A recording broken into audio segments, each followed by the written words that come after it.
Halo guys, welcome back to Wang Sam YouTube channel.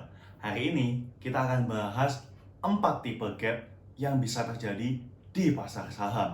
Tapi sebelumnya, apakah kalian sudah tahu apa itu gap? Gap itu adalah suatu celah kosong yang terbentuk di antara candlestick.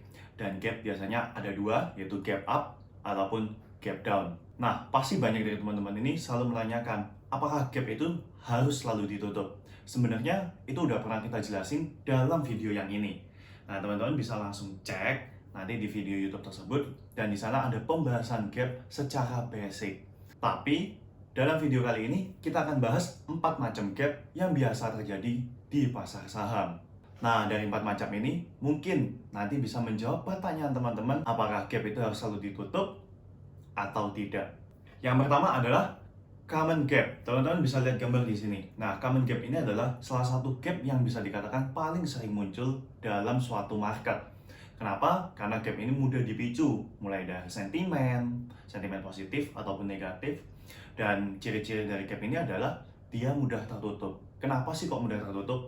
Karena kenaikan dari suatu gap ini biasanya tidak diikuti oleh volume yang cukup kuat. Sehingga gap ini akan mudah banget ditutup bahkan dalam hari tersebut atau dalam hitungan beberapa hari ke depan. Kemudian yang kedua yaitu runaway gap. Teman-teman bisa lihat chart di sini. Ini adalah salah satu contoh dari runaway gap. Apa sih yang membedakan common gap dengan runaway gap? Kalau runaway gap biasanya terjadi dalam suatu tren yang sedang turun. Dan dengan adanya gap ini bisa menandakan bahwa gap akan mengkonfirmasi bahwa tren turunnya akan semakin kuat. Jadi harus hati-hati kalau teman-teman menemukan suatu gap di suatu tren yang lagi turun dan gapnya itu turun. Yang ketiga yaitu exhaustion gap. Seperti namanya yaitu kelelahan, teman-teman. Gap ini biasa terjadi berkebalikan dengan runaway gap. Kalau runaway gap itu trennya turun, kalau exhaustion gap biasanya tuh trennya naik, teman-teman. Nah, yang membedakan adalah kalau terjadi exhaustion gap bisa menandakan bahwa itu adalah tanda-tanda bahwa suatu tren tersebut akan habis. Atau kalau kita biasa sebut adalah tarikan terakhir sebelum orang-orang melakukan aksi taking profit dan distribusi barang mereka. Nah, kenapa kok hal ini bisa terjadi? Teman-teman harus perhatikan beberapa hal, yaitu seberapa lama emiten ini sudah terus-menerus naik. Apalagi jika gak ada koreksi. Ya, teman-teman harus hati-hati. Suatu saham yang bergerak normal, biasanya mereka akan bergerak naik, kemudian bergerak turun, kemudian bergerak naik lagi.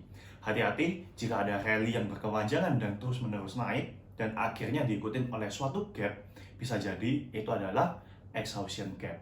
Jadi teman-teman harus hati-hati. Dan yang keempat adalah breakaway gap. Seperti namanya, breakaway, yang dimana seakan-akan gap ini dilakukan untuk melepaskan diri. Nah, teman-teman bisa lihat contoh breakaway gap seperti gambar yang ini.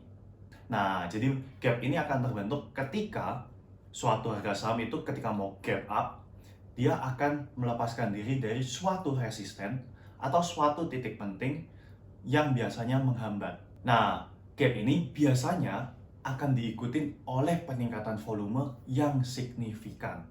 Selain itu, gap ini bisa menjadi salah satu tanda signal bullish market.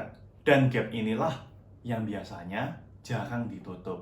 Nah, sekarang teman-teman sudah belajar 4 tipe gap. Jadi teman-teman sekarang udah bisa mengantisipasi jika terjadi suatu gap. Teman-teman udah bisa mengartikan itu gap apa. Apa itu common gap, apa itu runaway gap, apa itu exhaustion gap, atau bahkan breakaway gap.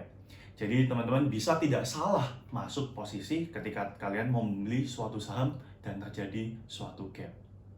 Oke, buat teman-teman yang ada pertanyaan, kalian bisa langsung komen di kolom komentar, dan Tengku Wang Sam pasti akan menjawabnya.